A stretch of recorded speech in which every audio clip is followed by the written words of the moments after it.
El atardecer moría despacio sobre Puebla, derramándose en tonos de naranja oxidado contra las paredes azul grisáceas del comedor. La luz se arrastraba por la ventana como soldado herido buscando refugio, tiñendo todo con esa melancolía particular de las batallas perdidas antes de comenzar. Sobre la mesa de caoba, pulida hasta reflejar los fantasmas de 1000 cenas silenciosas, descansaban carpetas verdes con sellos militares, documentos que olían a decisiones irreversibles y a tiempo que no perdona. En el centro, como ofrenda en altar profano, una medalla militar brillaba dentro de su estuche de terciopelo rojo. El metal capturaba los últimos rayos del sol con la arrogancia de quien aún cree en su propia gloria. Rodrigo Salazar permanecía de pie frente a su padre, con la mandíbula convertida en piedra pulida por años de contención y las manos apretadas hasta que las uñas se clavaban en las palmas dejando medias lunas rojas. Ya no temblaba. El miedo se había evaporado años atrás, destilado lentamente por el fuego de la humillación cotidiana, reemplazado por algo más frío, más peligroso, más definitivo, comprensión absoluta. Detrás del comandante Héctor Salazar, espalda recta como vara de hierro, uniforme impecable aunque hacía años que se había retirado del servicio, su madre Guadalupe existía como sombra que había olvidado cómo proyectarse. Los hombros hundidos como alas rotas. Las manos entrelazadas sobre el regazo con la desesperación de quien reza sin esperar ya respuesta divina. Su rebozo azul oscuro, el mismo que usaba desde que Rodrigo tenía memoria, colgaba de sus brazos como bandera de rendición. En mi casa no se hablaba. Se formaba. Mi padre no pedía silencio, lo exigía con la postura recta y la mirada dura de quien había confundido autoridad con amor, disciplina con paternidad, obediencia con respeto. Es militar condecorado, convencido hasta la médula de que el amor era una debilidad que se corregía con entrenamiento riguroso y mano firme. Crecí midiendo cada gesto, cada palabra, cada respiración, como si viviera bajo inspección permanente de un superior que nunca duerme y nunca olvida. Para él, yo no era un hijo. Era un proyecto que debía ser quebrado antes de fallar. Un experimento de voluntad. Una prueba viviente de que sus métodos funcionaban. La humillación no era ocasional. Era método. Era ciencia perfeccionada durante años de práctica militar aplicada al ámbito doméstico con la precisión de quien desarma y vuelve a armar un rifle en la oscuridad. La voluntad se doma, decía mientras me hacía repetir ejercicios hasta el agotamiento. El que no obedece, estorba, repetía cuando yo osaba cuestionar alguna de sus decisiones sobre mi vida. Y aquella noche, bajo la luz moribunda del atardecer que parecía presagiar el final de algo que llevaba demasiado tiempo muriendo, nos reunió en el comedor como si fuera un cuartel improvisado para una última misión. Desde la cocina contigua llegaba el aroma fantasmal de un mole poblano que mi madre había preparado siguiendo la receta de su abuela, chocolate, chiles. Especias mezcladas con una paciencia que solo las mujeres mexicanas parecen poseer, pero nadie iba a probar esa noche. La comida se enfriaría en las ollas mientras se cocinaba algo mucho más amargo en ese comedor. Afuera, en alguna calle cercana del centro histórico de Puebla, se escuchaba el eco distante de una banda tocando en alguna festividad patronal.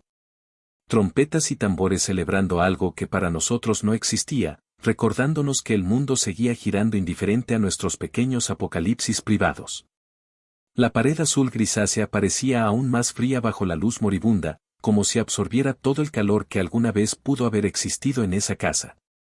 Mi madre permanecía de pie detrás de mi padre, muda, con los labios apretados en una línea que había aprendido a dibujar sin pensar. Sobre la mesa, el ritual estaba listo. Carpetas verdes con membretes oficiales. Documentos antiguos amarillentos en los bordes. Formularios de incorporación al servicio militar con espacios en blanco esperando mi firma. La medalla dentro de su estuche brillaba como ojo de reptil observando, juzgando, condenando. Mi padre leyó en voz alta decisiones que ya había tomado por mí, con esa voz grave y pausada que usaba para dar órdenes que no se cuestionaban. Carrera militar. Destino en Veracruz. Renuncia a cualquier futuro que yo hubiera imaginado para mí mismo. Hablaba de sacrificio con la facilidad de quien nunca ha comprendido que el verdadero sacrificio solo cuenta cuando es propio, no cuando lo impone sobre otros. Hablaba de servir a la patria como si la patria fuera suya y yo solo un recurso a su disposición. Me ordenó firmar un documento que me ataba a una vida que no elegí, que no quería, que me mataría lentamente como veneno administrado en dosis diarias. Frente a todos, aunque solo éramos 3, siempre habíamos sido solo 3 en esta guerra fría doméstica, me llamó débil por dudar. Por atreverme a titubear cuando la pluma descansaba en mi mano temblando levemente. Te hice para resistir, dijo con cada palabra cayendo como martillo sobre yunque. No para pensar. 7 palabras que resumían 22 años de educación militar en el hogar. 7 palabras que condensaban toda una filosofía de paternidad basada en quebrar antes de construir, en destruir antes de crear, en dominar antes de amar. Sentí la mandíbula tensarse hasta que los dientes rechinaron. No era rabia, la rabia es caliente y explosiva y se consume rápido, era algo más oscuro, más profundo, más permanente, la comprensión súbita y absoluta de que aquello no iba a terminar nunca si yo no lo rompía ahí mismo. En ese momento, bajo esa luz que se extinguía como esperanza malherida. El silencio de mi madre pesaba como traición aprendida de memoria, recitada durante años hasta volverse segunda naturaleza. Nadie interrumpió. La obediencia había educado a todos los habitantes de esa casa, convirtiéndonos en soldados de un ejército de 2 generales, uno que mandaba y otra que obedecía. Y un recluta que finalmente se estaba dando cuenta de que podía desertar. Me levanté despacio, muy despacio, saboreando cada milímetro de altura que ganaba hasta quedar de pie frente a él. El sonido de la silla de madera raspando contra las losetas de barro del piso resonó en el comedor como disparo contenido en catedral vacía, como grieta abriéndose en muro que se creía eterno. Ese sonido, agudo, definitivo, irrevocable, fue el primer acto de rebelión. El primero de muchos que vendrían en los siguientes minutos que cambiarían todo. Antes de obedecer, dije, y mi voz salió más firme de lo que había sonado en toda mi vida, resonando con una autoridad que no sabía que poseía, quiero leer la orden completa. Saqué de mi mochila, esa mochila de lona gastada que había sido mi compañera durante los años de universidad, manchada con café derramado y marcada con calcomanías de bandas de rock que mi padre despreciaba. Una carpeta distinta. Negra. Marcada por el tiempo y el olvido institucional. Gastada en los bordes pero con los sellos oficiales todavía visibles aunque descoloridos. Una carpeta que olía a archivos muertos y a secretos enterrados bajo capas de burocracia y mentiras oficiales. La coloqué sobre la mesa con un sonido seco que resonó como sentencia judicial, como veredicto final, como verdad que ya no puede esconderse. El golpe de la carpeta contra la madera pulida fue más fuerte que cualquier grito que hubiera podido dar. Mi padre no la reconoció de inmediato.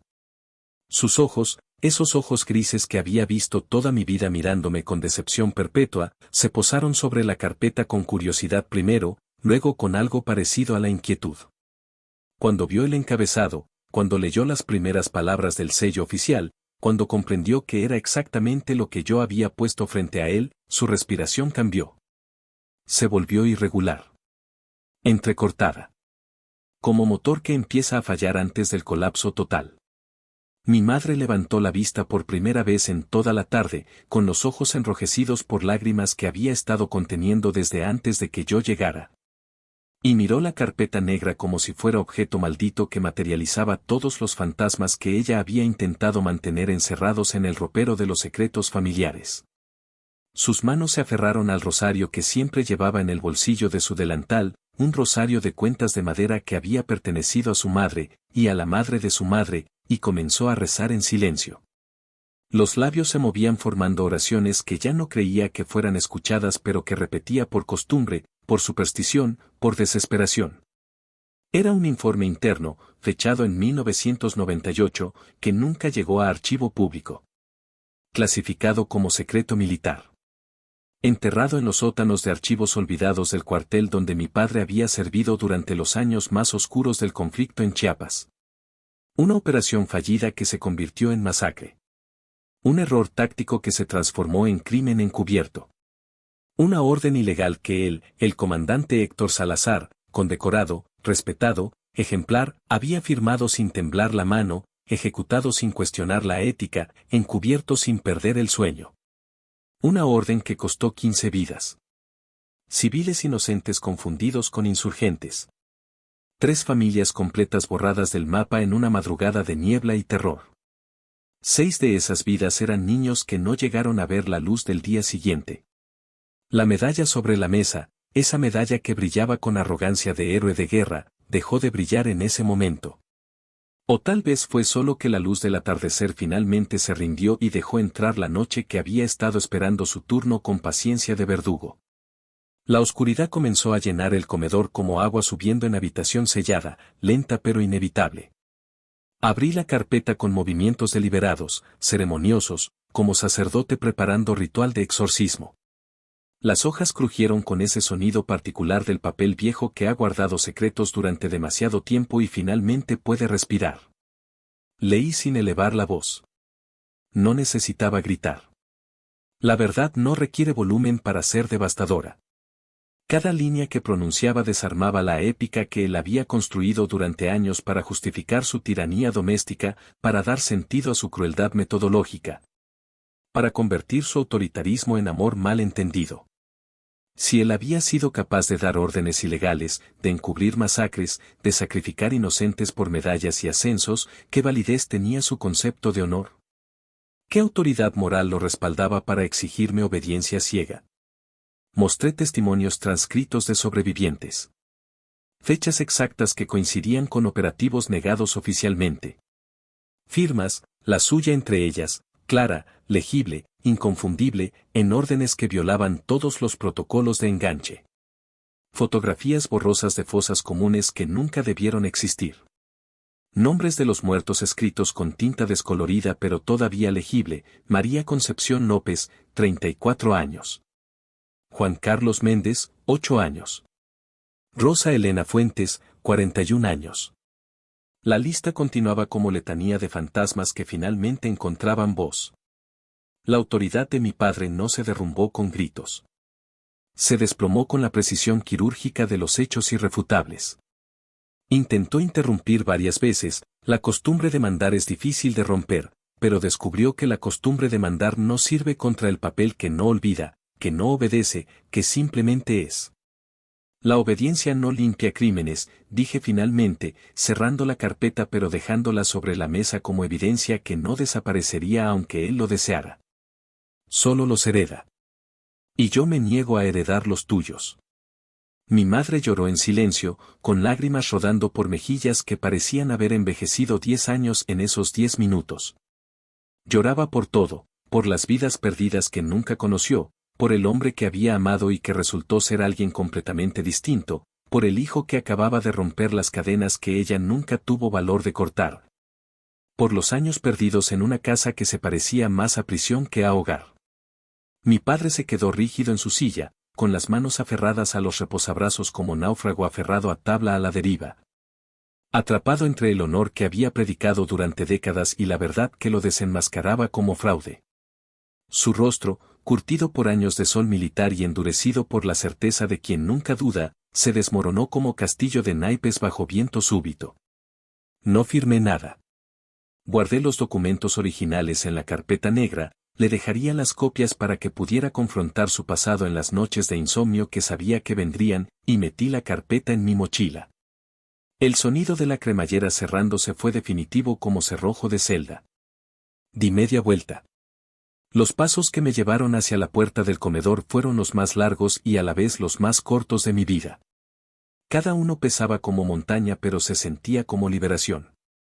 No fue victoria, las victorias se celebran y esto no había nada que celebrar, fue salida. Fue escape. Fue supervivencia. Afuera, el cielo de Puebla estaba oscuro y bajo, cargado de nubes que amenazaban tormenta pero nunca cumplían su promesa. Por primera vez en 22 años de vida, la noche no me ordenó nada. No me dijo a qué hora debía regresar. No me exigió explicaciones sobre dónde iba. No me midió con mirada de sargento buscando fallas en el uniforme. Caminé sin mirar atrás, entendiendo finalmente que el quiebre no fue mío. Fue de la cadena que confundió mando con amor, autoridad con paternidad, obediencia ciega con respeto genuino. Y el hombre que me exigió subordinación absoluta durante toda mi existencia entendió, demasiado tarde, que la última orden no se cumple cuando ya no queda honor que la sostenga. La infancia en aquella casa de fachada colonial perfecta, con sus paredes pintadas de amarillo mostaza, sus balcones de hierro forjado con macetas de geranios que mi madre cuidaba religiosamente, su puerta de madera barnizada que brillaba bajo el sol de Puebla, fue un entrenamiento para una guerra que yo nunca declaré. Mi padre, Héctor Salazar, había sido militar de carrera. Capitán primero, mayor después, comandante finalmente antes de retirarse con honores cuando yo tenía 10 años. Condecorado múltiples veces. Respetado por sus superiores. Temido por sus subordinados. Un hombre cuya vida entera había sido el ejército, y cuando el ejército ya no lo quiso activo, decidió que nuestra casa sería su nuevo cuartel y nosotros sus nuevos reclutas. Trajo la estructura militar al hogar como quien trae enfermedad contagiosa que infecta todo lo que toca. Cada mañana comenzaba a las 5:30 en punto con toque de diana imaginario que solo él escuchaba pero todos obedecíamos. Inspección de la cama, las esquinas debían formar ángulos perfectos de 90 grados, las sábanas tensas como piel de tambor, la almohada centrada milimétricamente. Uniforme escolar revisado botón por botón, zapatos lustrados hasta reflejar el techo, mochila organizada según sistema que él mismo había diseñado basado en eficiencia militar. Desayuno a las 6:15. Todos sentados con postura recta. Nada de codos sobre la mesa. Masticar en silencio. Agradecer la comida con fórmula específica que él exigía. Gracias por los alimentos, señor. No papá. Señor. A los 5 años aprendí que los errores no se perdonaban, se castigaban con proporcionalidad que él consideraba educativa. Dejar un juguete fuera de lugar significaba 20 flexiones y media hora de pie en posición de firmes frente a la pared del patio. Llegar 3 minutos tarde a cenar resultaba en quedarse sin postre y con sermón de 30 minutos sobre puntualidad y responsabilidad. Sacar 8 en lugar de 10 en algún examen generaba interrogatorio al estilo militar. ¿Por qué fallaste? ¿Dónde estuvo tu error de cálculo? ¿Qué vas a hacer para corregirlo? Y la respuesta correcta nunca era suficiente porque siempre había manera de haberlo hecho mejor. A los 7 descubrí que las lágrimas eran señal de debilidad inadmisible en su código de conducta. Me caí de la bicicleta, una bicicleta vieja que había sido suya cuando niño y que me dio con instrucciones de cuidarla como si fuera equipo militar, y me raspé las rodillas hasta sangrar. Llegué a casa llorando, con las piernas ardiendo y el pantalón rasgado. En lugar de consuelo recibí reprimenda. Los hombres no lloran, dijo mientras me limpiaba las heridas con alcohol sin ninguna gentileza. El dolor es temporal. La vergüenza de llorar es permanente. Desde ese día aprendí a morderme la lengua hasta sangrar por dentro antes de permitir que una lágrima escapara frente a él. A los 9 comprendí que mi opinión no importaba porque en su visión del mundo, un soldado, y para él yo era soldado, no hijo, no opina, obedece sin cuestionar. Intenté una vez sugerir que quería unirme al equipo de fútbol de la escuela en lugar de continuar con las clases de matemáticas avanzadas que él había ordenado. Me miró como se mira a subordinado que acaba de cometer insubordinación. En esta casa las decisiones las tomo yo. Tú solo cumples. Fin de la discusión. Y realmente fue el fin porque aprendí a no volver a intentarlo. Mi madre, Guadalupe Ramírez antes de convertirse en señora Salazar, se movía por esa casa como espíritu que había olvidado que alguna vez estuvo vivo. Bella todavía a pesar de los años y el desgaste emocional, con esos ojos café oscuro que a veces brillaban con nostalgia de la mujer que pudo haber sido. Se levantaba antes que todos para preparar el desayuno exactamente como mi padre lo exigía. Café de olla, hecho en jarra de barro con canela y piloncillo, el aroma llenando la cocina con promesa de calidez que nunca se materializaba del todo. Pan dulce comprado en la panadería de don Fernando, el panadero de la esquina que la saludaba siempre con respeto y algo parecido a lástima. Huevos preparados según el humor impredecible de mi padre, revueltos los lunes, estrellados los martes, rancheros los domingos después de misa. Cocinaba moles que tardaría horas en preparar, siguiendo recetas que su abuela le enseñó cuando era niña en Oaxaca, antes de que conociera a este hombre que convertiría su vida en servicio militar disfrazado de matrimonio. Mole negro con chocolate amargo y chiles quemados hasta el punto exacto. Mole rojo que hacía llorar los ojos pero sabía a tierra y sol y tradiciones que se negaban a morir. Pozole verde los jueves porque mi padre decidió años atrás que los jueves eran días de pozole y nadie se atrevió a cuestionar por qué. Limpiaba la casa con obsesión no porque le gustara sino porque mi padre inspeccionaba cada rincón como si buscara evidencia de sabotaje doméstico. Quitaba el polvo de muebles ya sin polvo. Lavaba pisos ya limpios. Organizaba armarios ya organizados. Una y otra vez, en ciclo infinito de perfección imposible. Rezaba cada noche frente al altar que había construido en su habitación, un altar modesto con imagen de la Virgen de Guadalupe rodeada de veladoras que olían a cera y devoción. Fotografías de santos que prometían milagros que nunca llegaban, un rosario de cuentas de madera gastado por años de oraciones repetidas como mantras contra la desesperación. La escuchaba a través de la pared delgada que separaba mi cuarto del suyo, susurrando peticiones que sonaban más a negociaciones fallidas que a fe genuina. Protégelo de su padre, decía. Protégeme de mi esposo. Protégenos de esta vida. Y a veces agregaba algo que me rompía el corazón cada vez que lo escuchaba, perdóname por no ser más valiente. Nunca le respondió que no había nada que perdonar, que la valentía no se mide por la capacidad de enfrentar tiranos sino por la capacidad de sobrevivir día tras día bajo su mandato. Que ella había hecho lo mejor que pudo con las herramientas que tenía. Nunca se lo dije porque en esa casa las conversaciones honestas no existían, solo reportes militares disfrazados de intercambio familiar.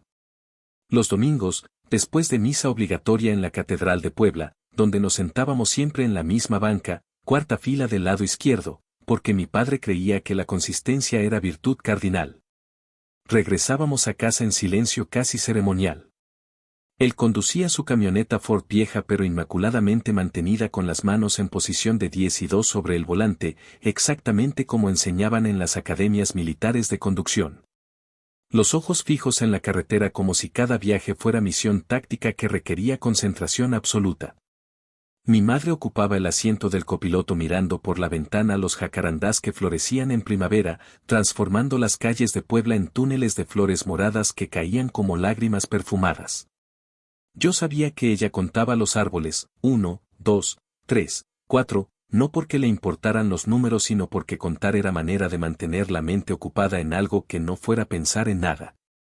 En el asiento trasero, yo inventaba vidas alternas con la imaginación desesperada de quien se ahoga y busca cualquier bolsa de aire. Familias donde los padres reían juntos. Donde los domingos significaban paseos al parque y no marcha forzada desde la iglesia hasta la casa. Donde los niños podían correr sin medir cada paso, hablar sin pesar cada palabra, existir sin justificar cada segundo de su existencia. Familias que probablemente no existían fuera de mi imaginación pero que me mantenían cuerdo durante esos trayectos que se sentían como procesiones fúnebres. La escuela primaria, Escuela Benito Juárez, institución pública con paredes pintadas de verde desteñido y patios de concreto agrietado, era mi único refugio, aunque refugio limitado e imperfecto. Ahí también llevaba la marca del hijo del comandante Salazar. Los maestros me trataban con mezcla extraña de respeto y lástima. Respeto porque mi padre tenía reputación en el barrio, porque era hombre que imponía y que había servido a la patria con distinción. Lástima porque algunos de ellos, especialmente la maestra Lupita, que enseñaba cuarto año y que tenía ojos que veían más allá de lo que los niños mostraban, entendían que detrás de mi postura perfecta y mi silencio obediente había un niño quebrándose poco a poco. Mis compañeros mantenían distancia prudente como si la disciplina militar fuera enfermedad contagiosa que podían contraer por proximidad. En los recreos, mientras ellos jugaban fútbol en el patio polvoriento levantando nubes de tierra que brillaban bajo el sol de Puebla, yo me sentaba bajo el fresno viejo que crecía en la esquina del patio y leía. Cualquier cosa que cayera en mis manos. Libros de aventuras donde los héroes elegían sus propios destinos. Cuentos de ciencia ficción donde los mundos operaban bajo reglas diferentes a las que regían mi vida. Novelas sobre niños que tenían padres que los abrazaban y madres que los defendían. Mundos de papel donde ser diferente no era delito castigable y donde los hijos podían elegir sus propios caminos sin pedir permiso a generales domésticos. Durante esos años de escuela primaria hubo momentos, pequeños y fugaces como relámpagos en tormenta nocturna, donde vislumbré lo que podría haber sido la vida normal. Cuando la maestra Lupita me invitó a participar en la pastorela navideña y mi padre, sorprendentemente, permitió que asistiera a los ensayos. Durante 3 semanas fui pastor número 3 en una representación que se montaba cada diciembre en el patio de la escuela. Tenía 3 líneas que memoricé con la intensidad de quien memoriza código de supervivencia. Y el día de la presentación, cuando salí al escenario improvisado bajo las luces de colores que colgaban de los árboles, sentí algo que no había sentido antes, libertad temporal de ser alguien que no era yo. Aunque fuera por 15 minutos. Mi madre asistió a la presentación con una sonrisa que transformaba su rostro en algo que recordaba vagamente a felicidad. Aplaudió con entusiasmo que parecía desproporcional para mi actuación mediocre, pero que yo entendí que era aplauso por algo más grande, por verme hacer algo que yo había elegido. Aunque la elección hubiera sido pequeña y supervisada. Mi padre no asistió. Tenía reunión importante con veteranos, dijo. Pero yo sabía que era porque en su código de valores, las pastorelas escolares eran frivolidades que no merecían la atención de hombres serios. A los 13 años, edad donde todo duele más porque el cuerpo cambia y la mente se da cuenta de cosas que antes no comprendía. Me rompí el brazo izquierdo jugando fútbol en uno de esos recreos donde yo finalmente había cedido a la invitación persistente de mis compañeros. Querían que jugara con ellos. No porque fuera particularmente bueno, sino porque necesitaban un jugador más para completar el equipo.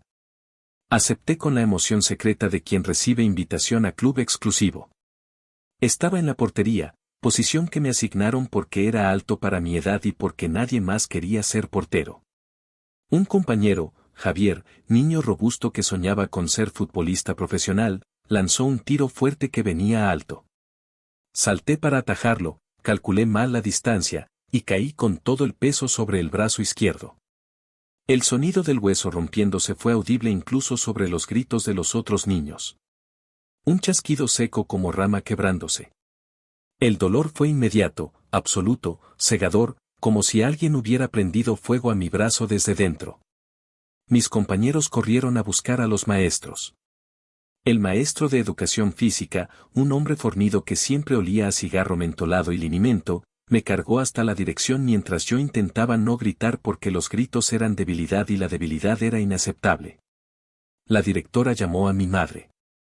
En el teléfono, mi madre escuchaba cómo Guadalupe dejaba caer algo, probablemente la taza de café que siempre tenía en la mano mientras hacía las tareas domésticas, y decía que iba de inmediato. Llegó en tiempo récord, corriendo por las calles de Puebla como si los demonios la persiguieran, con el rebozo mal acomodado sobre los hombros y el cabello escapando de la trenza que normalmente mantenía impecable. Cuando me vio sentado en la oficina de la directora con el brazo colgando en ángulo imposible y las lágrimas que finalmente no pude contener rodando por mis mejillas, su rostro se descompuso. No con enojo. Con dolor compartido. Se arrodilló frente a mí, sin importarle que su vestido tocara el piso sucio de la oficina, y me abrazó con cuidado de no tocar el brazo roto. Mi niño precioso, repetía como letanía mientras yo hundía la cara en su hombro y lloraba como no me había permitido llorar en años. Ella no me dijo que los hombres no lloran. No me recordó que el dolor era temporal. Solo me sostuvo mientras el mundo se reducía a ese abrazo que olía a vainilla y clavo y a todas las cosas que significaban madre. En el Hospital General de Puebla con sus paredes color crema y sus luces fluorescentes que hacían que todo pareciera más enfermo de lo que era. Esperamos en la sala de emergencias que olía a desinfectante y desesperación. Mi madre me sostenía la mano buena y me cantaba en voz tan baja que casi no era voz, canciones de cuna que no recordaba haber escuchado desde que era muy pequeño.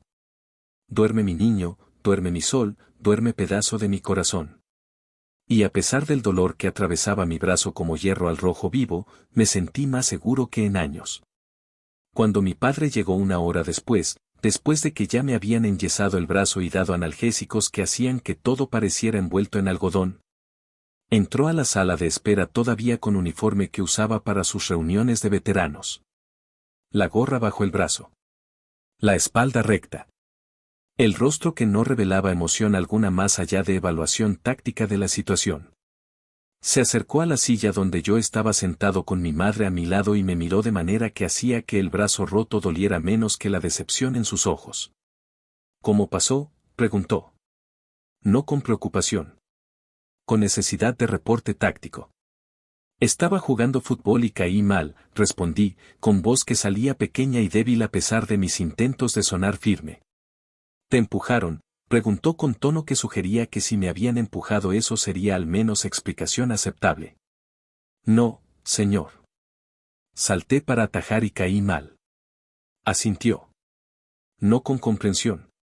Con algo que se parecía más a confirmación de sospechas sobre mi incompetencia física. Un hombre que se cuida no se cae, dijo, como si eso fuera perla de sabiduría que me ayudaría en algo. Como si el problema no fuera el hueso roto sino mi incapacidad de evitar romperlo. No preguntó si me dolía. No preguntó cómo me sentía. Firmó los papeles del hospital, documentos que autorizaban tratamiento y que listaban medicamentos prescritos, con la misma falta de emoción con que habría firmado requisición de material de oficina. Pagó la cuenta en la ventanilla de administración con efectivo contado meticulosamente. Y en el camino de regreso a casa me dio charla de 30 minutos sobre la importancia de la coordinación física, la atención plena durante actividades deportivas, y la necesidad de desarrollar reflejos más rápidos a través de entrenamiento constante. Mi madre iba en el asiento del copiloto, callada, con las manos apretadas sobre el regazo tan fuerte que los nudillos se le pusieron blancos. Miraba por la ventana las calles de Puebla pasando, el Zócalo con su catedral iluminada, los portales donde las parejas caminaban tomadas de la mano, la fuente donde los niños jugaban lanzando monedas y pidiendo deseos. Y yo sabía que ella también estaba pidiendo deseos imposibles. Esa noche, cuando mi padre ya dormía, o al menos estaba en su habitación con la puerta cerrada y las luces apagadas. Mi madre entró a mi cuarto con vaso de leche tibia endulzada con miel y pan dulce que había comprado esa tarde en la panadería de don Fernando. Conchas espolvoreadas con azúcar que brillaba bajo la luz de mi lámpara de noche. Se sentó en la orilla de mi cama con cuidado de no mover el colchón demasiado y despertar el dolor que latía sordo pero constante en mi brazo enyesado. Sé que te duele, mi niño, dijo mientras me acariciaba el cabello con dedos que temblaban levemente. Estoy bien, mamá, mentí con valentía falsa de quien ya aprendió que admitir dolor es admitir debilidad. No tienes que estar bien todo el tiempo, respondió, y había tanta tristeza en su voz que me rompió algo por dentro que no era hueso sino algo más profundo y más permanente. Lloré entonces. No por el brazo, aunque dolía con intensidad que hacía difícil respirar, sino por todo lo demás que se había acumulado durante 13 años. Por las mañanas que comenzaban con inspección militar. Por las tardes que terminaban con deberes que nunca eran suficientemente buenos. Por los domingos en silencio. Por la vida que vivía bajo supervisión constante de un hombre que confundía control con amor.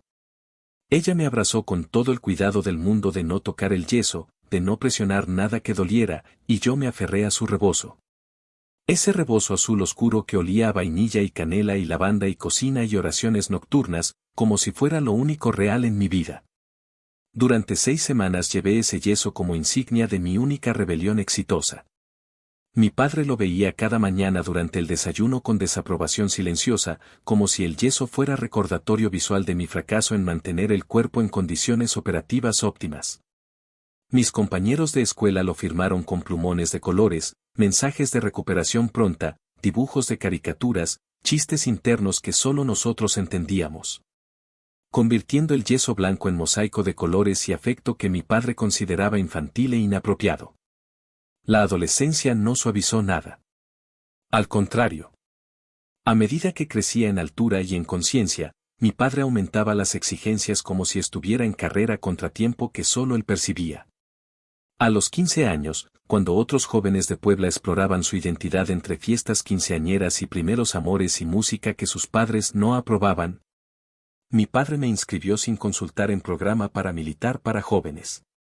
El Colegio Militar Juvenil, Lo llamaban, aunque no era colegio sino más bien campo de entrenamiento disfrazado de actividad extracurricular. Cada sábado, mientras mis compañeros de la escuela dormían hasta tarde o iban al cine a ver películas de acción o se reunían en la plaza de armas a simplemente existir sin propósito específico, yo me levantaba a las 5 de la mañana, me ponía uniforme caqui que raspaba la piel y olía a naftalina, y marchaba con otros 40 jóvenes, la mayoría ahí porque querían estar. Algunos como yo porque no tuvieron elección, bajo el sol implacable de Puebla. Aprendí a armar y desarmar rifles de asalto cronometrando cada movimiento hasta poder hacerlo con los ojos vendados. Aprendí a hacer guardias nocturnas permaneciendo inmóvil durante horas mientras los mosquitos me comían vivo y el sueño jalaba mis párpados con peso de plomo. Aprendí a seguir órdenes sin pestañear, sin cuestionar, sin permitir que mi rostro revelara cualquier emoción que no fuera determinación férrea. Los instructores, hombres que habían servido con mi padre y que lo respetaban con fervor que rayaba en adoración, me trataban con dureza especial.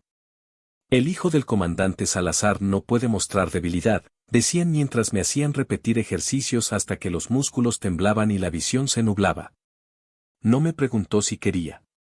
No me dio opción.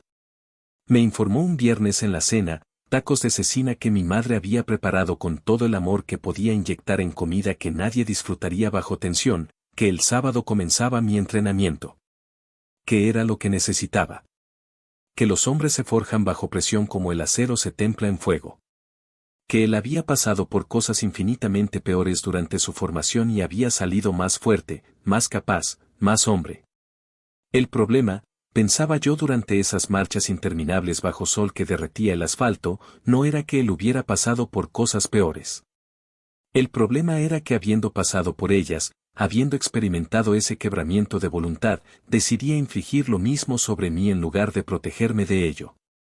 Había aprendido todas las lecciones equivocadas de su propio sufrimiento. Mis compañeros de la secundaria, Escuela Secundaria Federal número 7, edificio de concreto gris con grafiti en las paredes y ventanas rotas que nadie reparaba nunca. Hablaban durante los recesos de cosas que me parecían de otro universo. Fiestas en casas donde los padres salían y los adolescentes se reunían a escuchar música con volumen que hacía vibrar las ventanas. Chicas que les gustaban y estrategias elaboradas para invitarlas al cine. Bandas de rock que tocaban en bares clandestinos del centro histórico, lugares donde la música era ruidosa y rebelde y gloriosamente caótica. Planes para el fin de semana que involucraban libertad que yo ni siquiera podía imaginar. Yo llegaba a casa a las 6 de la tarde exactamente, ni un minuto antes porque eso significaba que no estaba aprovechando el tiempo después de clases, ni un minuto después porque eso significaba falta de puntualidad. Y la rutina era invariable como liturgia religiosa. Cenar en silencio lo que mi madre había preparado. Hacer la tarea en el comedor bajo la luz amarillenta de lámpara antigua que proyectaba sombras largas sobre mis cuadernos. Repasar lecciones para el día siguiente. Prepararme para el entrenamiento del sábado si era viernes, o recuperarme del entrenamiento del sábado si era domingo. Irme a dormir temprano porque a las 5:30 sonaba el despertador sin importar que fuera fin de semana o día festivo. Los fines de semana, mientras otros muchachos de mi edad iban en grupos al cine colonial a ver estrenos o se reunían en las churrerías de los portales a comer churros con chocolate y hablar de todo y nada, yo limpiaba el garaje con cepillo de cerdas duras hasta que el concreto brillaba. Podaba el jardín con tijeras manuales, porque las máquinas hacen flojos a los hombres, decía mi padre, contando cada corte, asegurándome de que cada arbusto tuviera la forma exacta que él había especificado. Enceraba los pisos de la casa que ya brillaban, pasando la franela en círculos perfectos hasta que podías ver tu reflejo en las losetas de barro. Mi padre supervisaba cada tarea con ojo de inspector buscando sabotaje. Caminaba detrás de mí mientras yo trabajaba, señalando con dedo acusatorio cada imperfección microscópica. Aquí falta un poco de cera. Este arbusto está 2 centímetros más alto que el otro. El garaje tiene mancha de aceite que no quitaste completamente.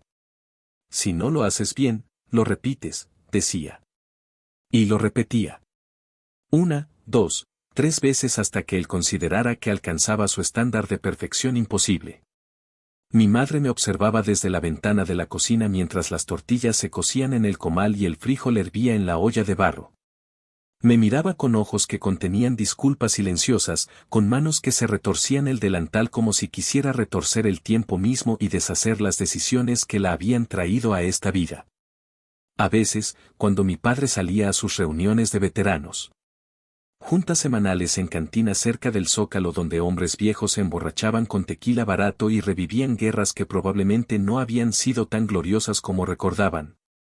Ella se acercaba al patio donde yo trabajaba y me traía agua fresca de Jamaica en jarro de barro que sudaba condensación bajo el calor. Se sentaba en las sillas de plástico que teníamos bajo el tejado de lámina y me hablaba de cosas pequeñas.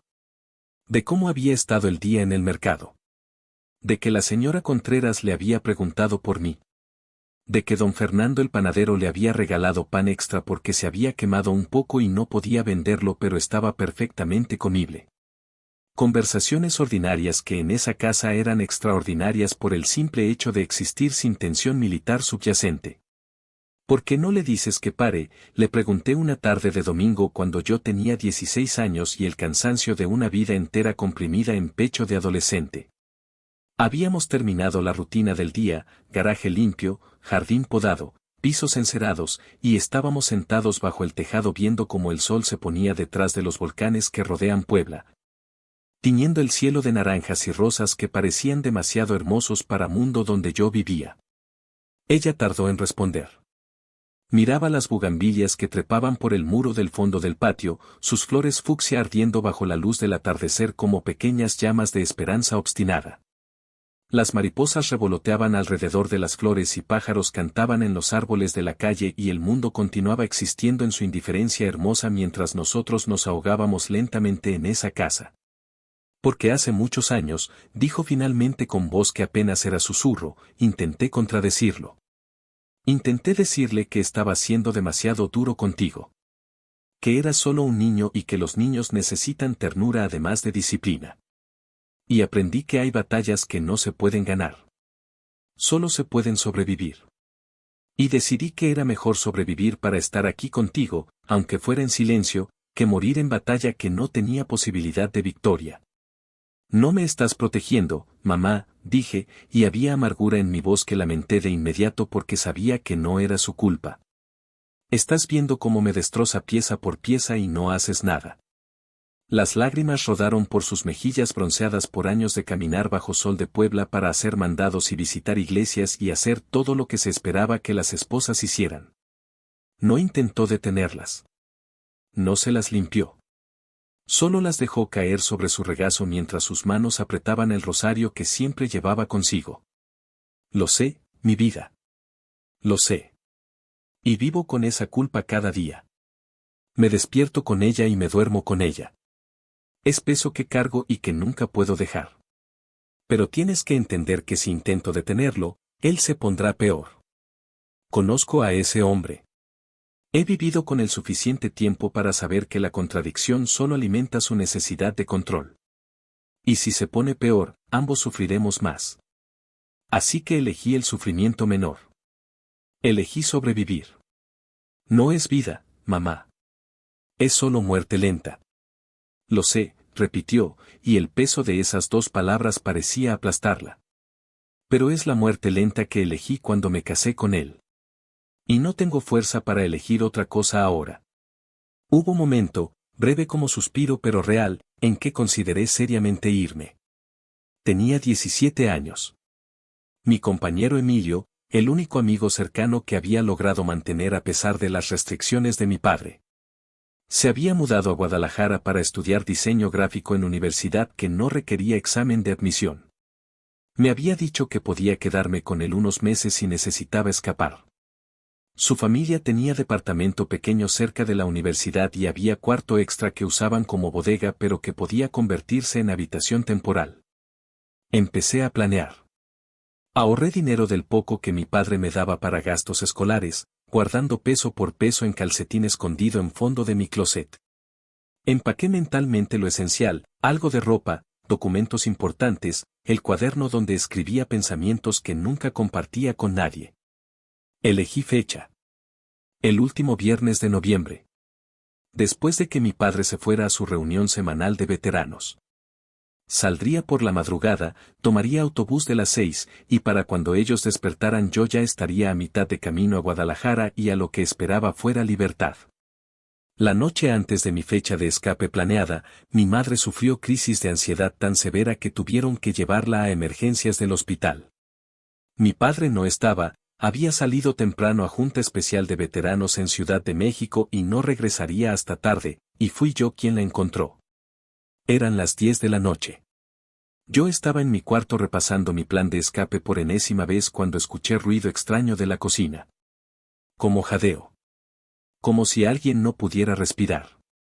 La encontré tirada en el piso de losetas frías de la cocina, con la espalda contra el gabinete bajo el fregadero, las manos agarrándose el pecho. La respiración llegando en sollozos entrecortados que sonaban como si se estuviera ahogando en aire. Su rostro estaba pálido como cera de vela y sudaba aunque la noche era fresca. Me vio y intentó decirme que estaba bien, que solo necesitaba momento, pero era obvio que no estaba bien. La cargué, sorprendido de lo ligera que era, como si estuviera hecha de papel y huesos huecos, hasta el coche de mi padre que él siempre dejaba con llaves puestas porque ¿quién se atrevería a robar al comandante Salazar? No tenía licencia oficial todavía pero sabía conducir porque mi padre me había enseñado el año anterior como parte de mis habilidades de supervivencia básicas. Manejé por calles de Puebla que conocía de memoria, cada vuelta, cada semáforo, cada bache, rogando a todos los santos que mi madre conocía y yo no que ella aguantara. En el hospital, el mismo donde me habían enyesado el brazo años atrás, la enfermera de admisiones me hizo preguntas que contesté con voz que intentaba sonar más madura de lo que era. Nombre. Edad. Síntomas. Alergias. Contacto de emergencia. Di el número del celular de mi padre que rara vez contestaba pero que era el único que tenía. Me dijeron que esperara. Que los doctores la estaban evaluando. Que probablemente estaría bien. Me senté en silla de plástico duro en sala de espera que olía a desinfectante y enfermedad y miedo concentrado. Las luces fluorescentes parpadeaban ocasionalmente, haciendo que todo pareciera menos real, como si estuviera viendo escena de película en lugar de vivir momento que cambiaría todo. Había otras familias esperando, señora mayor con rebozo negro sosteniendo mano de esposo que tosía sangre en pañuelo, joven pareja con bebé que lloraba inconsolable. Hombre solo con corte profundo en frente que sangraba a través de toalla empapada. Pasaron horas. No sé cuántas. El tiempo en hospitales no transcurre normal. Se estira y comprime según el nivel de angustia. Finalmente doctora salió, mujer de 50 años con ojos que habían visto suficiente sufrimiento para toda vida, y me dijo que mi madre estaba estable. Que había sido crisis de ansiedad severa. Que su corazón estaba bien físicamente pero que el estrés que estaba experimentando era insostenible. Que necesitaba descanso. Que debía evitar situaciones de tensión extrema. ¿Puedo verla?, pregunté. Por supuesto. Está en observación pero puede pasar. La encontré conectada a monitor que hacía bip suave marcando su ritmo cardíaco que finalmente se había normalizado. Tenía vía intravenosa en brazo y oxígeno en nariz. Sus ojos se abrieron cuando entré y intentó sonreír pero salió como mueca. Mi niño. Lo siento tanto. No tienes por qué sentirlo, mamá. Nada de esto es tu culpa. Sí lo es. Todo es mi culpa. Por no ser más fuerte. Por no haberte defendido mejor. Por haber elegido sobrevivir en lugar de vivir. Mamá. Él me está matando, Rodrigo. Tu padre me está matando lentamente y yo lo dejo. Y peor aún, he dejado que te mate a ti también. No me está matando. Todavía no. Y no lo va a hacer. Pero ella no me creyó. Podía verlo en sus ojos que habían perdido algo esencial. La esperanza, tal vez. O la voluntad de seguir intentando. Mi padre llegó al hospital cerca del amanecer, oliendo a tequila rancio y cigarros baratos y a la cantina donde había pasado la noche bebiendo con sus camaradas de guerra. Entró a la sala de espera con paso que intentaba ser firme pero que trastabillaba levemente. Su uniforme, siempre impecable, estaba arrugado. La corbata aflojada. Era primera vez que lo veía desaliñado y era perturbador de manera que no esperaba. Como ver estatua agrietándose. ¿Qué pasó?, exigió con voz que intentaba autoridad pero salía pastosa. Crisis de ansiedad. Los doctores dicen que es estrés. Su rostro no mostró preocupación. Mostró molestia. Como si mi madre hubiera cometido transgresión al enfermarse. Qué exagerada, dijo, y cada palabra fue cuchillo. Algo dentro de mí se rompió en ese momento. No dramáticamente. No con sonido audible. Pero definitivamente. Miré a ese hombre, mi padre, mi torturador, mi comandante no solicitado, y vi por primera vez no al gigante invencible de mi infancia sino a hombre pequeño que usaba crueldad para esconder sus propias inseguridades. Que había convertido su fracaso en militar perfecto en misión de crear hijo perfecto. Que había confundido control con amor durante tanto tiempo que ya no recordaba diferencia. No me fui a Guadalajara esa mañana como había planeado. Me quedé porque entendí que si me iba, mi madre se quedaría sola con él, y eso la mataría. Quizás no inmediatamente. Pero eventualmente. Y no podía cargar con esa responsabilidad. Entonces tomé decisión, me quedaría hasta que pudiera llevarla conmigo. Hasta que encontrara manera de salvarla también.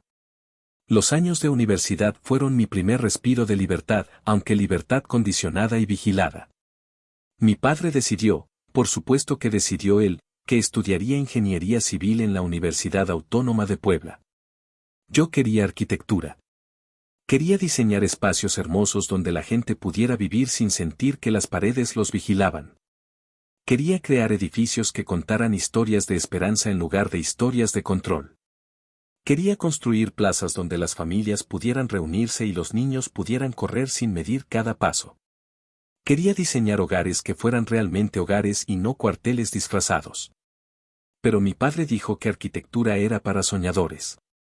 Para artistas. Para gente que no entendía que el mundo era lugar práctico que requería soluciones prácticas. Que ingeniería civil era profesión seria. Que construir puentes y carreteras era servicio real a la sociedad. Que en esta familia no había espacio para artistas. Solo para profesionales que contribuyeran algo tangible. Asentí. Firmé la solicitud que él colocó frente a mí en mesa del comedor. Me inscribí en ingeniería civil. Y morí un poco más por dentro con cada paso de ese proceso de rendición. La universidad trajo libertad temporal durante las horas que pasaba en campus pero que terminaba abruptamente cuando cruzaba umbral de la casa familiar cada tarde. Durante esos 4 años viví en especie de exilio interno.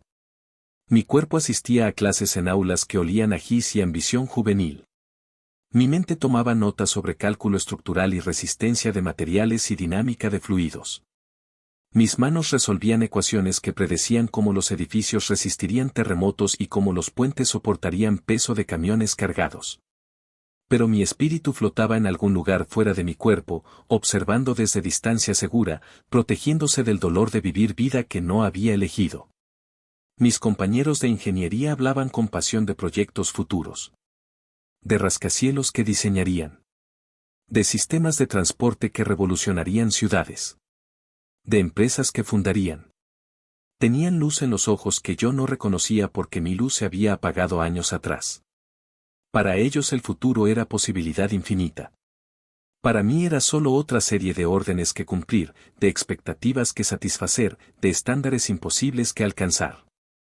Mi madre me visitaba los domingos después de misa. Tomaba autobús desde el centro hasta la universidad, viaje de 30 minutos que hacía aunque yo le había dicho que no era necesario. Traía tuppers, contenedores de plástico descolorido por años de uso, con comida que había preparado el día anterior. Mole negro tan oscuro que parecía atrapar luz. Arroz rojo con trozos de zanahoria y chícharos. Pollo tatemado con especias que solo ella sabía combinar. Tortillas hechas a mano envueltas en servilleta de tela para mantenerlas calientes. Agua de Jamaica en termo que sudaba condensación. Nos sentábamos en banca del parque cercano a la universidad, Parque Juárez con sus árboles viejos que daban sombra generosa, y comíamos en silencio cómodo que era lujo después de silencios tensos de la casa. Observábamos familias pasear. Niños corriendo tras palomas que alzaban vuelo en explosión de plumas grises. Parejas jóvenes tomadas de la mano caminando sin prisa ni destino particular. Vendedores ambulantes ofreciendo algodones de azúcar y globos con forma de personajes de caricaturas. Vida ordinaria que parecía extraordinaria desde nuestra perspectiva. Ella nunca preguntaba directamente cómo me sentía. Creo que tenía miedo de respuesta. En lugar de eso hablábamos de cosas seguras. Del clima que había estado particularmente caluroso esa semana. De que las lluvias de verano llegarían pronto. De que don Fernando el panadero le había preguntado por mí. De que la señora Contreras del mercado le había dado precio especial en chiles porque me recordaba de cuando yo era niño. Conversaciones que bailaban alrededor de verdades que no podíamos decir en voz alta. Tu padre pregunta por ti, decía siempre antes de irse, como obligación cumplida. ¿Y qué dice?, preguntaba yo, aunque sabía respuesta. Que espera que no estés perdiendo el tiempo. Que los estudios son serios y que debes mantener calificaciones perfectas. Que no olvides para qué estás ahí. Dile que no estoy perdiendo el tiempo, respondía con voz plana que no revelaba amargura que carcomía por dentro. Mentira. Estaba perdiendo el tiempo. Cada minuto de esos 4 años fue tiempo robado de vida que pude haber vivido. Pero no podía decirle eso a ella porque añadiría culpa que ya cargaba. Cuando me gradué de ingeniero civil, ceremonia formal en auditorio de universidad lleno de familias orgullosas y estudiantes aliviados de haber terminado, mi padre asistió con uniforme militar de gala. Lo había sacado de armario donde lo guardaba envuelto en plástico protector, lo había planchado hasta que no quedaba arruga visible, y se había puesto todas sus medallas. Brillaban sobre su pecho bajo luces del auditorio como constelaciones de mentiras bien pulidas. Mi madre llevaba vestido azul marino que había comprado especialmente para ocasión y rosario de cuentas de madera entre manos que temblaban levemente. Cuando me llamaron al escenario para recibir título, cuando tomé el cartón enrollado y atado con listón dorado que certificaba que había completado carrera que no quería. Escuché aplausos políticamente correctos de familia y amigos de otros graduados. Escuché nombre pronunciado por director de facultad, Rodrigo Héctor Salazar Ramírez. Escuché rumor de cientos de personas respirando en espacio cerrado. Y escuché, más fuerte que todo lo demás, mi madre llorando. No lloraba de alegría como otras madres. Lloraba con dolor de quien ve hijo cruzar puntos sin retorno. Pero aplaudía de todos modos porque eso era lo que se esperaba. Mi padre asintió con satisfacción visible. No sonrió. Nunca sonreía. Pero su postura se enderezó aún más si eso era posible, orgulloso de proyecto completado según especificaciones. Para él yo no era hijo graduándose sino soldado completando entrenamiento básico. Y lo que venía después ya lo tenía planeado desde hacía años. Esa noche cenamos en restaurante del Centro Histórico de Puebla, La Poblanería, lugar turístico con decoración rústica de hacienda colonial y meseros vestidos con trajes típicos, para celebrar. El lugar olía a mole y a carnitas y a tortillas recién hechas. Mariachis tocaban en esquina para parejas que celebraban aniversarios o cumpleaños. Familias grandes compartían mesas largas riendo y brindando. Todo parecía festivo excepto nuestra mesa de 3 donde silencio habitual reinaba como invitado no deseado pero inevitable. Ordenamos chalupas poblanas, tortillitas fritas cubiertas con salsa verde, pollo deshebrado, cebolla y queso, y agua de horchata servida en jarras de barro. Mi madre apenas tocó su comida. Movía los pedazos por el plato como si reorganizarlos cambiara algo. Mi padre comía con precisión militar, masticando cada bocado número exacto de veces antes de tragar. Cuando terminamos, o más bien cuando mi padre decidió que habíamos terminado porque él controlaba hasta el ritmo de nuestras comidas. Levantó su copa de agua de horchata en gesto que reconocí como preludio a pronunciamiento importante. El mesero que pasaba cerca se detuvo instintivamente como si también reconociera que algo significativo estaba a punto de ser declarado. Rodrigo, dijo mi padre con voz que llenaba espacio alrededor de nuestra mesa, hoy termina una etapa de tu vida. Tu formación académica básica está completa. Pero eso es solo fundación. Ahora empieza tu verdadera formación. La formación que te convertirá en hombre completo. Ya hablé con el general Mendoza. Te están esperando en el cuartel de Veracruz el próximo lunes. El tenedor que sostenía se me cayó de las manos. El sonido del metal golpeando contra plato de cerámica resonó en mi cabeza como campana anunciando funeral. Mi funeral. ¿Qué? Pregunté, aunque había escuchado perfectamente. Solo necesitaba tiempo para procesar que esto estaba sucediendo. Que después de 4 años de ingeniería que no quise estudiar, él tenía planeado siguiente fase de vida que no había elegido. Te incorporas al servicio militar, repitió con paciencia exagerada de quien explica algo obvio a alguien lento. El general Mendoza fue mi superior directo durante años. Le hablé de ti. Está de acuerdo en que necesitas experiencia militar para complementar tu educación. 2 años de servicio te harán bien. Te enseñarán disciplina real. Responsabilidad real. Te convertirán en hombre del que esta familia pueda estar verdaderamente orgullosa. Mi madre se había quedado completamente pálida.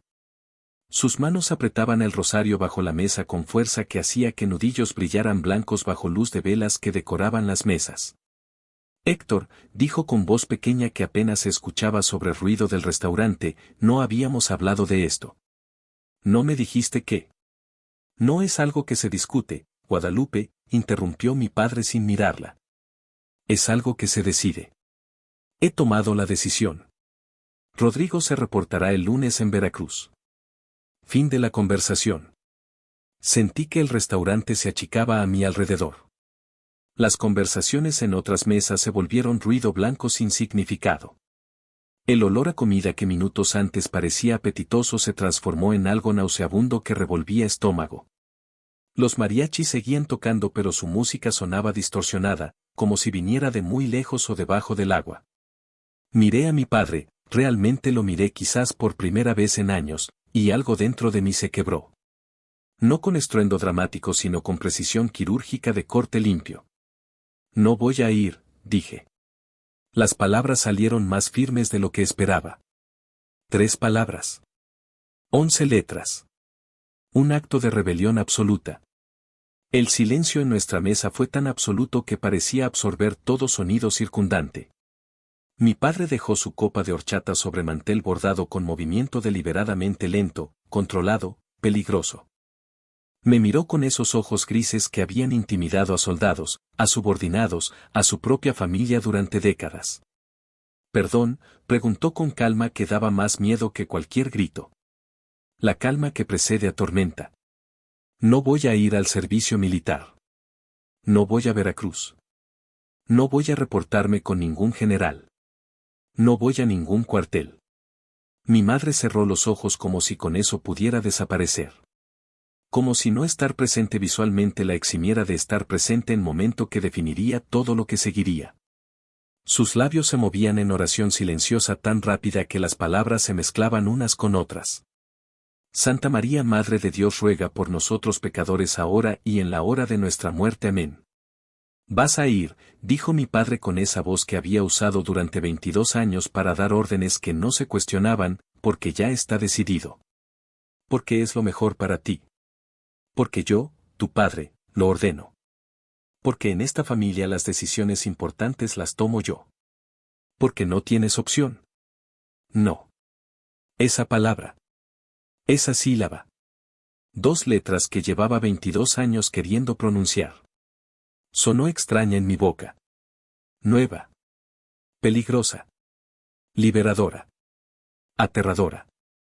Como primera respiración después de casi ahogarse. Mi padre se levantó de la silla.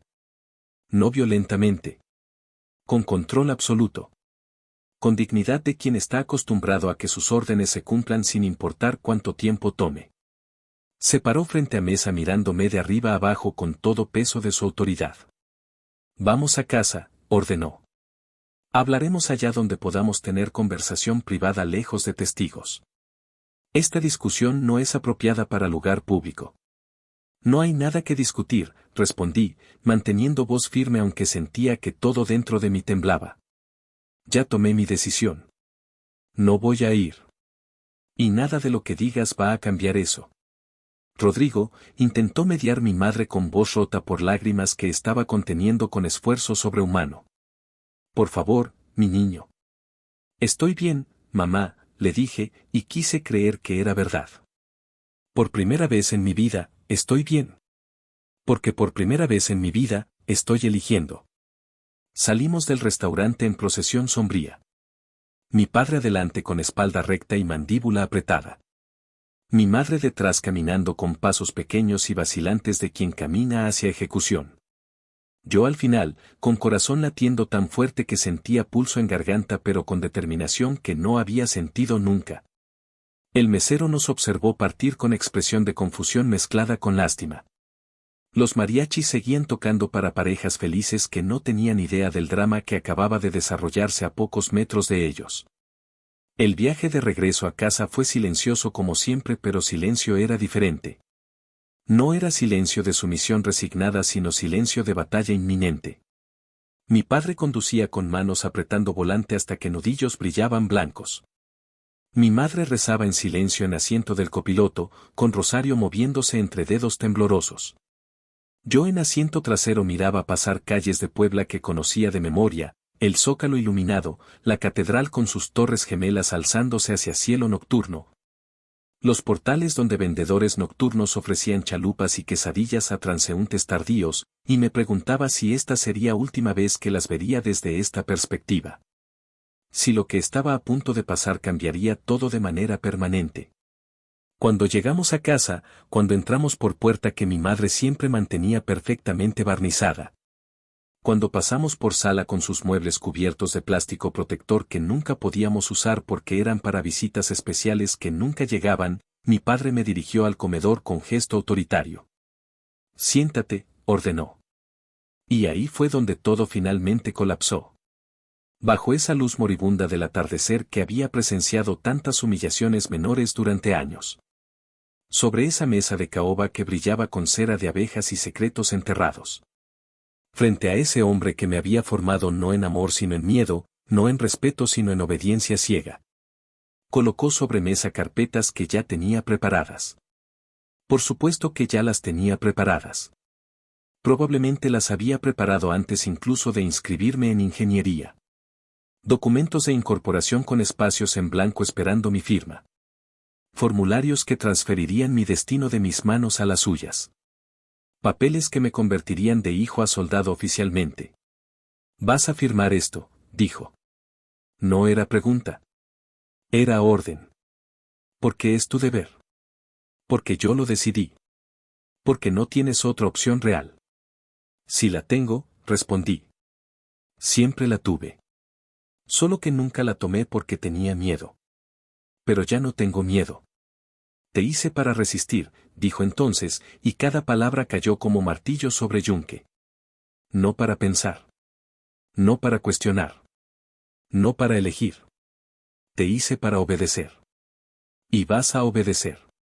En esas 7 palabras se condensó todo. Años de humillación metodológica. De voluntad sistemáticamente quebrada. De amor confundido con control. De paternidad confundida con comandancia. Todo se resumía ahí, te hice para resistir, no para pensar. Y fue entonces, en ese momento exacto bajo esa luz que finalmente se había rendido completamente a la noche, cuando saqué la carpeta negra. La que había encontrado 3 semanas atrás durante proyecto de investigación que requería acceso a archivos históricos del cuartel donde mi padre había servido. La que había descubierto por accidente mientras buscaba información sobre desarrollo urbano de Puebla y en su lugar encontré verdad sobre hombre que controlaba mi vida. Antes de obedecer, dije con voz que sonaba más como la de extraño que como la mía, quiero leer la orden completa. Quiero saber qué tipo de honor me pides que respete. ¿Qué tipo de obediencia me exiges que mantenga? Y entonces abrí la carpeta. Y comencé a leer. Y el mundo que él había construido sobre mentiras comenzó a desmoronarse como castillo de arena bajo ola inevitable. Los documentos contenían todo. Informe completo de operación de 1998 en Chiapas. Operativo en comunidad rural cerca de San Cristóbal de las Casas. Inteligencia defectuosa que identificó reunión comunitaria como célula zapatista. Orden de mi padre de entrar sin verificación adicional. Tiroteo que mató a 15 civiles. 6 niños entre los muertos. Encubrimiento subsecuente. Documentos falsificados que convertían civiles en combatientes. Fotografías enterradas. Testimonios suprimidos. Y la medalla, esa maldita medalla que brillaba en su estuche de terciopelo rojo, otorgada por operación exitosa contra insurgentes que nunca fueron insurgentes. Leí nombres. María Concepción López García, 34 años, madre de 4. Juan Carlos Méndez Sánchez, 8 años, estudiante de primaria. Rosa Elena Fuentes de Méndez, 41 años, comadrona de la comunidad. Seguí leyendo. Todos los nombres. Todas las edades. Todas las vidas que él había ordenado terminar y luego había enterrado bajo papeles que decían que no importaban. Leí testimonios de soldados bajo su mando que habían expresado dudas sobre la orden pero fueron silenciados. Leí declaraciones de sobrevivientes que nunca llegaron a tribunal. Leí todo mientras mi padre se petrificaba en su silla como estatua de héroe caído y mi madre lloraba lágrimas que había estado conteniendo durante años. La obediencia no limpia crímenes, dije finalmente cerrando carpeta. Solo los hereda. Y me niego a heredar los tuyos. Me niego a continuar cadena de obediencia ciega que te permitió hacer lo que hiciste. Me niego a convertirme en hombre que tú eres. Mi padre intentó hablar pero palabras no salieron. Su boca se abrió pero solo produjo sonidos estrangulados de hombre enfrentando verdad que había enterrado tan profundamente que casi había convencido a sí mismo de que nunca existió. La autoridad que había usado como armadura durante décadas se desmoronó dejando solo hombre pequeño y aterrado confrontando sus crímenes. No firmé nada. Guardé documentos originales en carpeta negra dejando copias sobre mesa para que él pudiera vivir con ellas. Metí carpeta en mochila. Me paré. Caminé hacia puerta mientras detrás de mí mi madre lloraba y mi padre se quedaba rígido como cadáver que todavía respira. Si sales por esa puerta, dijo finalmente con voz que intentaba sonar amenazante pero salía quebrada, no vuelves. ¿Entiendes eso? Si sales ahora, se termina. Ya no eres mi hijo. Lo sé, respondí sin voltear. Y está bien. Porque tampoco quiero ser tu hijo. No si ser tu hijo significa convertirme en ti. Y salí. Hacia noche de Puebla que finalmente era mía. Hacia futuro que finalmente podía elegir. Hacia vida que finalmente podía vivir. Los años siguientes fueron construcción lenta de identidad desde escombros. Guadalajara me recibió con brazos abiertos y cielo más generoso. Emilio cumplió su promesa de hospedarme. Compartí departamento pequeño con él y 2 compañeros diseñadores hasta que conseguí trabajo estable en construcción. Lavé platos en fondas que olían a pozole y esperanza. Repartí volantes en calles que no me juzgaban. Trabajé en obras donde sudor era honesto y salario era mío. Lentamente comencé a tomar clases nocturnas de arquitectura. Mi primera casa diseñada, pequeña, llena de ventanas, con jardín para niños, me hizo llorar cuando la vi terminada. Mi madre me visitaba en secreto cada 2 semanas. Nos encontrábamos en cafés donde podíamos fingir normalidad. Nunca hablábamos de él. 4 años después recibí llamada. Mi madre en hospital. El corazón finalmente se dio bajo peso de vida que nunca eligió. Regresé a Puebla. La vi morir en paz susurrando, ya fue suficiente. En cementerio, después del funeral, mi padre finalmente habló. Nunca pude perdonarme por Chiapas. Así que construí esta fachada de honor. Y te usé. Y también la maté a ella. No le pedí perdón. Solo dije, puedo intentar entender. Años más tarde recibí paquete. La medalla y carta, esta medalla representa mi vergüenza. Si alguna vez tienes hijos, no les enseñes a obedecer. Enséñales a elegir. Con amor, aunque tarde. Mi padre murió 3 años después dejando todo para comunidades de Chiapas. No reparó nada. Pero fue algo. Hoy diseño casas llenas de luz donde niños crecen sin miedo. Y cada vez que cliente me agradece, sé que estoy cumpliendo orden. pero no la de mi padre. La mía. La orden de ser quien elijo ser. Porque el verdadero honor no viene de medallas sino de poder mirarte al espejo y reconocerte. Mi padre lo aprendió tarde. Yo a tiempo.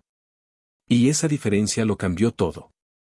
Si esta historia te conmovió, si te hizo pensar sobre las órdenes que sigues en tu vida, te invito a suscribirte a Historias para Distraerte. Aquí encontrarás más relatos de verdad, de dolor, de redención, de humanidad. Videos nuevos todos los días. Porque nuestras historias, por oscuras que sean, merecen ser contadas. Nos vemos en el próximo relato.